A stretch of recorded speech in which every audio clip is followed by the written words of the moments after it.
சாமானிய மனிதர்கள் மேலே வரக்கூடாது என்று நினைக்கக்கூடியதுதான் திராவிட மாடல். திராவிட மாடலுக்கு வேற இலக்கணங்க, அதற்கு வேற எந்த இலக்கணமே பொருத்தமாக இல்லை. நானும் தேடி பார்த்துட்டேன். 30 மாதங்கள் திமுகவினுடைய ஆட்சி திராவிட மாடலை ஒரே வரியில் சொல்ல வேண்டும் என்றால் தமிழகத்தில் ஏழை மக்களை ஏழை மக்களாக வைத்திருப்பார். 2024 பாராளுமன்ற தேர்தலுக்கு கையோ மையோன்னு கூச்சிக்கிட்டு இருக்கிறான் திமுக காரன். எது கையோ மையோன்னு குதிக்கிறீங்க? 2024 மூன்றாவது முறை மோடி 400 எம்பிக்களோடு வந்து அமரப் போகின்றார். எது கையோ மையோன்னு குதிக்கிறீங்க? ஸ்டாலின் அங்க போய் பூத்து கமிட்டி மாநாடு போடுறாராமா, மேடைக்கு ஏறாராமா? எதுக்கு எதுக்கு எதுக்கு? 400 எம்பிக்களுக்கு ஒரு தொகுதி குறையாம மோடி அவர்கள் மூன்றாவது முறையாக வந்து அமரப் போகின்றார். ஆனால் எந்த மாற்று கருத்தும் நம்ம யாருக்கு இல்லை. இதுல இவங்க கையோ மையோன்னு மேலே இங்கே குதிக்கிறாங்க. இன்னைக்கு நாம் செய்ய வேண்டிய நம்முடைய தலையாய கடமை சகோதர சகோதரிகளே, அந்த 400 எம்பிக்கள் 39 எம்பிக்கள் தமிழகத்திலிருந்து பாரதிய ஜனதா கட்சி தேசிய ஜனநாயக கூட்டணியிலிருந்து இருக்க வேண்டும். இன்னைக்கு இருக்கக்கூடிய 38 எம்பிக்கள் செய்த சாதனை என்ன அப்படின்னா, பாராளுமன்றத்தை எல்கேஜி கிளாஸ் ரூமா மாற்றி இருப்பது அவர்கள் செய்திருக்கக்கூடிய முதல் சாதனை. பேப்பரை தூக்கி போடுறது, பேப்பர் வெயிட்டை தூக்கி போடுறது, ஸ்பீக்கர் அடிக்க போறது, இவர்களாக வந்து பாராளுமன்றத்துக்கு வெளியே இருக்கிற மகாத்மா காந்தி சிலைக்கு வெளியே இவங்களே, மகாத்மா காந்தி அவங்களை பார்த்து வெக்கப்படுவார். உங்களையெல்லாம் மக்கள் எம்பியா தேர்ந்தெடுத்து பாராளுமன்றத்துக்கு அனுப்பிச்சா ஒரு வேலையும் செய்யாம பாதி நேரம் முன்னாடி வந்து குத்த வச்சு உட்கார்ந்துருக்கிறீங்களாப்பா. இதை தவிர தமிழகத்திற்கு ஏதாச்சும் போராடிங்கன்னா கரூர் தொகுதியினுடைய எம்பி அக்கா ஜோதிமணி இருக்கிறாங்க. 765 கிலோமீட்டர் காவேரியில 1.5 கிலோமீட்டர் அகலம் இருக்கக்கூடிய அகண்ட காவேரி நம்ம கிட்ட இருக்கு. காவேரிக்கு கர்நாடகாக்காரன் காங்கிரஸ்காரன் தண்ணி கொடுக்க மாட்டேங்கிறான். இந்த அக்கா இதுவரைக்கும் ஒரு கண்டன அறிக்கை விட்டு பார்த்தீங்களா? இல்ல வாய் தான் திறந்து பார்த்தீங்களா? கர்நாடக அரசே ஏன் தண்ணி கொடுக்கல, என்னுடைய தமிழக மக்கள் கரூர் மக்கள் பாதிக்கிறாங்கன்னு வாயை திறந்து பேசலாம் இல்லையா? கர்நாடகாக்காரன் டி.கே. சிவகுமார் எந்த காரணத்திற்கும் தண்ணி கொடுக்க மாட்டோம், மேகதாத்துவலை அணை கட்டுவோம்னு கிளம்பி இருக்கு. திமுக காரன் பார்த்தீங்கன்னா, அன்னைக்கு பார்த்தேன் ஒரு தெருவிளக்கு கீழே ஒரு திமுக காரன் தேடிட்டு இருந்தான். நான் கேட்டேன், என்ன தம்பி தேடிட்டு இருக்கேன்? அண்ணே சாவி தொலைச்சிட்டேன்னா இங்கே தேடிட்டு இருக்கேன். நான் கேட்டேன், தம்பி சாவி எங்கப்பா தொலைச்சேன்? அண்ணே 2 கிலோமீட்டருக்கு முன்னாடி தொலைச்சேன். ஏன்பா 2 கிலோமீட்டருக்கு முன்னாடி சாவி தொலைச்சிட்டு அங்கே தானே தொலைவணும், இங்கே ஏன்பா தொலைவுறேன்? அங்கே லைட் இல்லைன்னா இங்கே தானே லைட் இருக்கு. பிரச்சனை எங்க இருக்கோ அங்கே போகணும். அப்படி 2 கிலோமீட்டருக்கு முன்னாடி சாவி தொலைச்சின்னா அங்கே போய் தொலைவணும், லைட் இருக்கு. நீங்க அது மாதிரி தான் திமுகவினுடைய காவேரி டிராமா. கர்நாடக அரசு கிட்ட காங்கிரஸ் கிட்ட போய் பேசுறதை விட்டுட்டு எதுக்கே சுப்ரீம் கோர்ட்டுக்கு போறீங்க?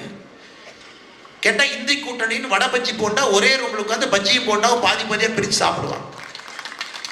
முதலமைச்சர் அவர்கள் அந்த பெங்களூர் மீட்டிங் போயிட்டு வந்தோடனே, அண்ணன் அந்த காவேரியை பத்தி பேசுனீங்கன்னா அதை விட முக்கியமான விஷயத்தை பேசணும். எப்படி பணத்தை கொண்டே பெங்களூர்ல பதுக்கிறத பத்தி பேசுனீங்களா? துபாய் எல்லாம் தாண்டி சிங்கப்பூர் எல்லாம் தாண்டி அதை விட முக்கியமா பேசணும்.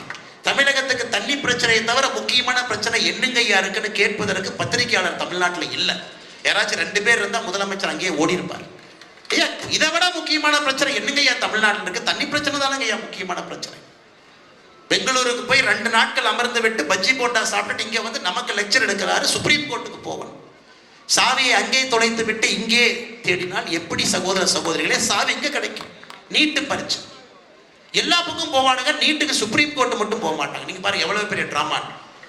சுப்ரீம் கோர்ட்டிலே ஊர்ஜிதம் செய்து நீட்டு நடுநிலைமையாக இருக்கக்கூடிய ஏழை மக்களுக்கான, நடுத்தர மக்களுக்கான, சமுதாயத்திலே பின்தங்கி இருக்கக்கூடிய மக்களுக்கான தேர்வு என்று சொன்ன பிறகு கவர்மெண்ட்டை போய் சண்டை போடுவாங்க. அந்த சீசன் முடிஞ்சதுக்கு அப்புறம் அடுத்த பாக்ஸிங் மேட்சை தூக்கிட்டு மக்கள்கிட்ட வருவாங்க.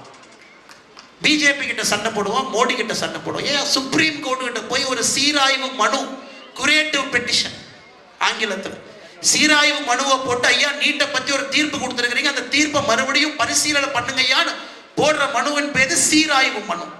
அது ஏன் போட மாட்டேன்? அதை போட்டோன்னா 5 நிமிஷத்துல மனுவை தூக்கி டஸ்ட்பின்ல போட்டு வேலையை பார்த்துட்டு போயான்னு சுப்ரீம் கோர்ட் ஜட்ஜ் சொல்லிடுவோம். ஆனால் இன்னைக்கு ஸ்டாலின் அவர்களை பார்த்தீங்கன்னா முட்டை மந்திரவாதியை போல முட்டை தூக்கிட்டு சுத்திட்டு இருக்காரு. கிராமப்புறத்தில் முட்டை மந்திரவாதி பார்ப்பேன் சில பேர். இப்போ முட்டையில மந்திரம் வச்சு யாரையும் நம்பாம முட்டையை நம்புறான். ஏன்னா முட்டையை வாங்குவர்கள் வேற எதாவது நம்புவாங்க, முட்டையை தானே நம்புவாங்க. அதனால் திமுகவினுடைய எந்த பொய் பிரச்சாரத்திற்கும் தமிழக மக்கள் இரையாகாமல், கரூர் மக்கள் இரையாகாமல், நம்மளுடைய ஒரே குறிக்கோள் கரூருடைய முன்னேற்றம். இன்னைக்கு கரூருடைய ஜவுளி தொழிற்சாலை கரூர்ல 9,000 கோடி இருக்குன்னா 2030 இது 35,000 கோடி ஆக வேண்டும். எல்லோருக்கும் கரூரிலே வேலை வாய்ப்பு வர வேண்டும்.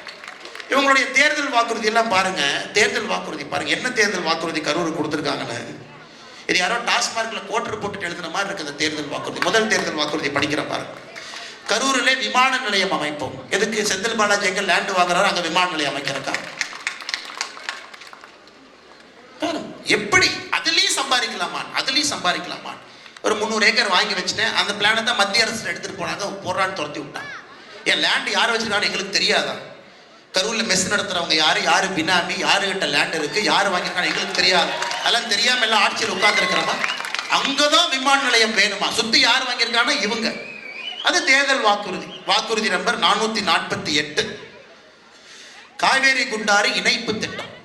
எங்கேயாச்சும் இணைச்சிங்களா? மக்களுக்கு தண்ணி வந்துச்சா? தமிழ்நாட்டினுடைய மோசமான நீர் இல்லாத தொகுதி அரவக்குறிச்சி. இரண்டாவது மோசமானது கிருஷ்ணராயபுரம். இதெல்லாம் இங்க இருக்கு. எங்கேயாச்சும் இணைச்சிங்களா? தண்ணீர் வந்துதா? வாக்குறுதி நம்பர் 83. கரூரிலே சிப்பெட்டை அமைத்து கழிவு அகற்றும் பொதுவான சுத்திகரிப்பு நிலையத்தை அமைப்போம். எங்கேயாச்சும் பார்த்தீங்களா? யாராச்சும் அமைச்சு? 30 மாதங்கள் ஆகிவிட்டது. கரூரிலே பேரீச்சை வளர்வதற்கு உரிய மண்வளம் இருக்கிறனால பேரீச்சை தொழிற்சாலைகள் அமைப்போம். 30 மாசத்துல எங்கேயாச்சும் அமைச்சு பார்த்தீங்களா? பேரீச்சை தொழிற்சாலை அமைச்சாலும் இவங்க பேர்ல இவங்களே வாங்கி அமைப்பதற்காக தேர்தல் வாக்கு. கரூரை பொறுத்தவரை தேர்தல் வாக்குறுதி என்பது திமுக காரை எப்படி சம்பாதிக்கலாம் என்பதற்காக இந்த தேர்தல் வாக்குறுதி, மக்களுக்கு நல்லது செய்வதற்காக இந்த தேர்தல் வாக்குறுதி இல்லை. இதெல்லாம் தாண்டி செந்தில் பாலாஜி அவர்கள் இன்னொரு பெரிய வினையை சுட்டிருக்காரு. 2019 அரவக்குறிச்சியினுடைய இடைத்தேர்தல் நான் ஜெயிச்சு வந்துட்டேன்னா 25,000 பேர்த்துக்கு 3 சென்ட் நிலம். அடுத்த தேர்தல் எஸ்கேப் ஆகி கரூர்ல இப்ப என்ன சொல்லியிருக்காருன்னா, மாநகராட்சி தேர்தலில் வார்டு கவுன்சிலர் எந்த வாக்குறுதி கொடுத்தாலும் நான் பொறுப்புன்னு கேம்பெயின் பண்ணியிருக்காரு. மேயர் கவிதா அவர்களை பார்த்தீங்கன்னா, மாநகராட்சி அலுவலகத்துக்கு இந்தியாவில் எங்கேயுமே நடக்கலைங்க. எந்த மாநகராட்சி அலுவலகத்துக்கும் இந்தியாவில் 25 லட்சம் ரூபாய்க்கு பென், பேப்பர், பென்சில் எங்கேயும் வாங்கல. கரூர் மாநகராட்சிக்கு வாங்கியிருக்காங்க. இப்ப ஏன் கொள்ளையடிப்பீங்க? இப்படியா கொள்ளையடிப்பீங்க? இந்த மாதிரி கொள்ளையடிச்சு யாராச்சும் பார்த்துருக்கீங்களா? நம்ம பார்க்க மாட்டோம். கொள்ளையடிக்கிறாங்க. ஆர்டிஐ போட்டு வாங்க மாட்டோம். 25 லட்சம் ரூபாய்க்கு கரூர் மாநகராட்சி பென், பென்சில், பேப்பர், எழுது பொருள் வாங்கியிருக்கிறாங்க. இன்னொரு அடுத்த கட்ட சாதனை பாருங்க. திருமாநிலையூர் பகுதியில் ஒரு பஸ் ஸ்டாண்டு கட்டுறாங்க. திருமாநிலையூர் பகுதியில் இந்த பகுதி பக்கத்தில் நம்ம இங்க ஆரம்பிச்சோமோ யாத்திரை, அந்த பஸ் ஸ்டாண்டு கட்டுறதுக்கு, ஏன்னா இவங்களுக்கு நிலம் எங்க இருக்கோ அங்கதான் பஸ் ஸ்டாண்ட் கட்டுவாங்க. இவங்க மக்கள் எங்க இருக்காங்களோ அங்க கட்ட மாட்டாங்க. அவசரப்பட்டு இவங்க நிலம் எங்க இருக்கோ அங்க போய் பஸ் ஸ்டாண்ட் கட்டுறதுனால தென் மண்டலத்தினுடைய பசுமை தீர்ப்பாயத்துல கிரீன் ட்ரிபியூனல்ல போய் இவங்க சர்டிபிகேட் வாங்காம அவசர கோலத்துல இவர்களுக்கு நிலம் எங்க இருக்கோ அங்க பஸ் ஸ்டாண்டை கட்ட ஆரம்பிச்சனால 25 லட்சம் ரூபாய் ஃபைன் போட்டிருக்கிறாங்க.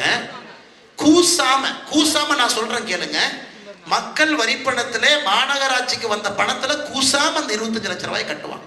நீங்க என்ன பண்ணா, இந்த பகுதியினுடைய கவுன்சிலருக்கு 12 லட்சம் ரூபாய் நீங்க ஃபைன் பண்ணணும். மேயர்கிட்ட 12 லட்சம் ரூபாய் பிடுங்கி 25 லட்சம் ரூபாய் கட்டணும். பாருங்க எத்தனை அநியாயம் பாருங்க. எழுது பொருள் வாங்குவதற்கு 25 லட்சம் யாரும் கேட்க மாட்டாங்க. திருமாநிலையூர்ல பசுமை தீர்ப்பாயத்துல கிரீன் ட்ரிபியூனல்ல பர்மிஷன் வாங்காம கட்டப்பட்ட பஸ் ஸ்டாண்டு 25 லட்சம் ரூபாய் ஃபைன். ஆனா மேயர் என்ன பண்றாங்க? IRS அதிகாரிகள் வந்தா நான் ஃபர்ஸ்ட் குத்துவியா, நீ ஃபர்ஸ்ட் குத்துவியா, கும்மாங்குத்து யாரு குத்துவாங்கன்னு கரூர் எனக்கு போட்டிப்பார். எப்படிப்பட்ட கரூருடைய பெருமை, எப்படிப்பட்ட அற்புதமான மனிதர்கள் வாழக்கூடிய ஊர், எப்படிப்பட்ட ஆன்மீகவாதிகள் இருக்கக்கூடிய ஊர்.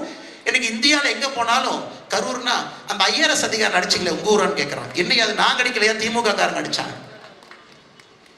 கரூரா இல்ல அந்த ஓட்டுக்கு பணம் கொடுத்து அரவக்குறிச்சி நிறுத்தினாங்களே அந்த ஊரா? எங்க இந்த ஊர்ல 9,000 கோடி ரூபாய்க்கு வேலை செய்யறாங்க வீட்டு டெக்ஸ்டைல் பொருள். அதை பத்தி பேச மாட்டான் இந்தியா. 60% இந்தியாவுடைய கொசு வலை இங்கே உருவாக்குறோம், அதை பத்தி பேச மாட்டான். 800 கோடி ரூபாய் பஸ் பாடி கட்டுறோம், அதை பத்தி பேச மாட்டான். அரவக்குறிச்சிக்கு பணம் கொடுத்து எலெக்ஷன் நின்றுச்சா? நீ தான் IRS அதிகாரியை கடித்து.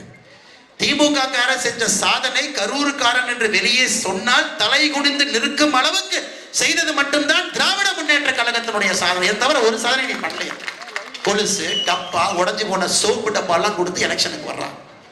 அதனால 2024 பாராளுமன்ற தேர்தலில் சகோதர சகோதரிகளே, நம்முடைய கடமை திமுக என்கின்ற தீய சக்தியை கரூரிலிருந்து அப்புறப்படுத்த வேண்டிய கடமை இங்க இருக்கக்கூடிய கரூர் மாநகரத்தினுடைய ஒரு தாய்மார்களுக்கு, ஆன்மீகவாதிகளுக்கு, பாரதிய ஜனதா கட்சியினுடைய தலைவர்களுக்கு, தொண்டர்களுக்கு இருக்கிறது. நிச்சயமாக நீங்கள் இதை செய்வீர்கள் என்கின்ற நம்பிக்கையோடு இந்த யாத்திரைக்கு மிகப்பெரிய ஒரு வரவேற்பு கரூரில் அளித்திருக்கின்றீர்கள். உங்கள் அனைவருக்கும் இந்த நேரத்தில் நன்றி.